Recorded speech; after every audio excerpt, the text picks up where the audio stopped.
Au nom de Dieu, le clément, le miséricordieux, par essence et par excellence, que la paix et les bénédictions de Dieu soient sur lui ainsi que sa famille, ses compagnons. Chers frères et sœurs, je vous salue avec le salut de l'islam. Et le salut de l'islam, assalamu alaikum wa rahmatullah. Louange à Allah qui a fait descendre sur son serviteur Mohammed alayhi salatu wassalam le livre. Il n'y a point introduit de tortuosité, d'ambiguïté, et qu'il a fait de ce Coran un outil de guidance, de lumière, afin de nous sortir de notre égarement. Que la paix et les bénédictions soient sur le maître de l'humanité, notre bien-aimé Mohammed sallallahu alayhi wa sallam.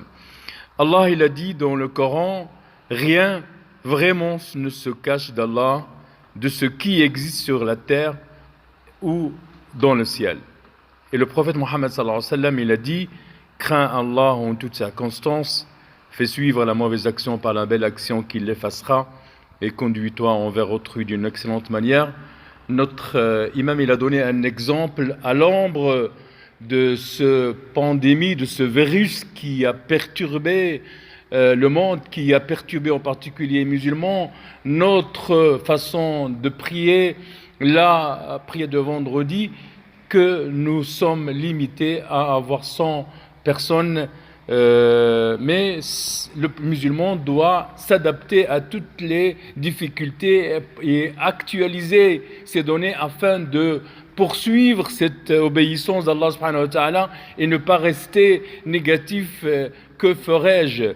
Et donc le musulman, à partir de ce hadith, à partir de ce verset du Coran et de ce hadith qui est englobant et qu'on doit extraire des leçons de notre vie. Nous devons rester concentrés dans l'obéissance d'Allah, dans la crainte d'Allah subhanahu wa ta'ala, qu'on soit seul dans toutes les circonstances, que ce soit dans un temps normal, dans un autre temps de pandémie. Nous devons rester concentrés à observer Allah subhanahu wa ta'ala, à observer les règles de Dieu, les règles divines, les décrets divins, et que notre imam, il a donné un exemple qui est extrêmement plein de réflexion. Comment voulez-vous, chers frères et sœurs, nous sommes dans une pandémie où tout a été réglé, nous devons mettre le masque, nous devons avoir une distanciation, et nous avons peur si un policier nous verra en infraction, c'est-à-dire on n'a pas mis notre masque. Quel sort on va avoir? 250 €, alors qu'Allah subhanahu wa ta'ala, il nous a donné différentes législations afin de l'adorer. Est-ce qu'on a peur de l'être humain plus qu'on a peur de Dieu? Notre foi est mise à l'examen et on doit essayer de réfléchir. Qu'est-ce qu'on va adorer? Allah subhanahu wa ta'ala, ou on va adorer la peur des êtres humains? Nous sommes pour appliquer les règles qui sont configurées par le Conseil national. Nous sommes des citoyens à part entière, nous sommes participatifs, mais nous devons aussi réfléchir sur ce que Allah subhanahu wa ta'ala nous a ordonné de faire. Est-ce que nous faisons notre prière comme avant, ou parce qu'il y a la fermeture, la restriction de rentrer dans les mosquées, on restreint aussi notre obéissance à Allah subhanahu wa ta'ala. Notre crainte, elle est mise en examen et on doit savoir qu'en est-il dans cette crainte qu'on doit craindre Allah subhanahu wa ta'ala dans le secret, seul, et devant tout le monde. Nous devons observer notre parole, notre acte, notre comportement, et nous devons avoir la certitude que la santé est entre les mains d'Allah, que la maladie ou les maladies entre les mains d'Allah, que les virus sont entre les mains d'Allah, que les guérisons entre les mains d'Allah. Mais ça ne veut pas dire qu'on va dire que la guérison entre les mains d'Allah, on ne fait rien. Non, on doit faire attention et comme il a cité notre imam, les finalités de Sharia, c'est qu'on doit protéger notre corps, notre âme, notre progéniture, nos frères et sœurs en humanité et en religion. Et donc on doit prendre les causalités et compter sur Allah subhanahu wa ta'ala et pas compter sur Allah, mais en dormant, en ayant loin d'Allah subhanahu wa ta'ala, mais nous devons faire comme les prophètes. Ce sont des exemples concrets pour nous. Quand vous lisez les biographies, quand les prophètes et les messagers ils sont touchés par une affliction, une peine, qu'est-ce qu'ils font? Ils retournent auprès d'Allah en faisant des invocations, des supplications, des demandes pour qu'Allah subhanahu wa ta'ala il allège leur affliction, leur gêne. Et donc nous devons aussi faire la même chose. Nous devons ça, mais s'il y a une adversité maintenant, on doit retourner auprès d'Allah subhanahu wa ta'ala pour lui demander de nous alléger et de nous enlever ce virus parce qu'il nous a perturbés, même dans notre foi. Nous devons mettre en garde, chers frères et sœurs, que nous ne devons pas s'éloigner des prières.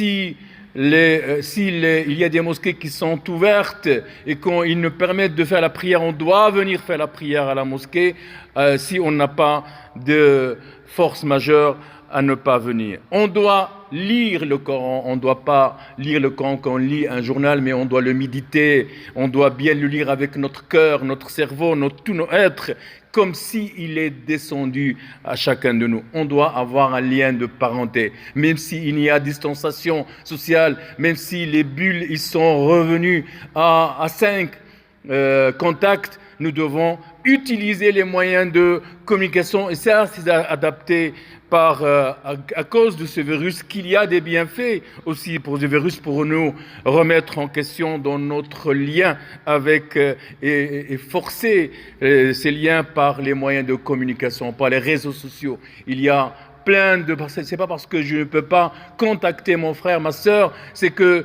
je vais arrêter, je vais couper ce lien. Non, il y a des réseaux sociaux, qu'on a les moyens, qu'on a l'utilité, qu'on a la facilité de l'utiliser, il faut le faire, il faut forcer et demander auprès de nos frères et sœurs seulement jusqu'à ce qu'Allah subhanahu wa ta'ala il nous enlève cette pandémie. Nous devons protéger, nous devons observer à faire les prières à l'heure, que ce soit à la maison ou en famille ou à la mosquée, selon nos moyens. Nous devons changer cet état qui est négatif, qui est plein d'épreuves, en quelque chose qui est positif. Rendre les choses, essayer aussi d'avoir une faculté ou la faculté de changer, de modifier ce qui est négatif en positif. Nous devons changer cette épreuve en un grand bienfait. Nous devons investir nos temps qui sont difficiles à ce que quelque chose qui va nous produire, parce que le jour de jugement, Allah subhanahu wa ta'ala, il ne va pas nous juger parce que vous étiez en épreuve. Nous ne sommes pas les seuls à être en épreuve. Quand vous lisez l'histoire d'une humanité, il y a plein d'épreuves. Et nous devons rester concentrés à qu'on doit obéir à Allah subhanahu wa ta'ala, que ce soit dans cette épreuve ou en dehors dans un temps normal. Les prophètes sallallahu alayhi wa sallam, ils se réfugiaient dans les difficultés auprès d'Allah. Ils étaient proches de Dieu. Ils utilisaient tous les moyens pour être en proximité. Et nous devons, chers frères et sœurs, extraire des leçons et des enseignements des batailles que le prophète Mohammed sallallahu alayhi wa sallam il a fait avec ses compagnons, la bataille de Uhud, la bataille de Fossé, de Khandaq, et que les musulmans ils sont passés aussi avec des examens très difficiles. Ils sont sortis parce qu'ils sont actualisés les données. Nous vivions dans le confort et tout d'un coup il y a quelque chose qui est tombé sur nous à se réveiller. À réveiller par rapport à notre relation par rapport à Dieu, notre relation par rapport à nous-mêmes et notre relation avec ceux qui nous entourent. Nous devons observer ce que jusqu'à Allah subhanahu wa ta'ala, il nous enlève cette pandémie. Nous avons qu'à Allah subhanahu wa ta'ala qu'il nous enlève ce virus, cette pandémie, et qu'il nous sort sains et saufs. Et il est l'audient, le clairvoyant. Wassalamu alaikum wa rahmatullahi ta'ala wa barakatuh.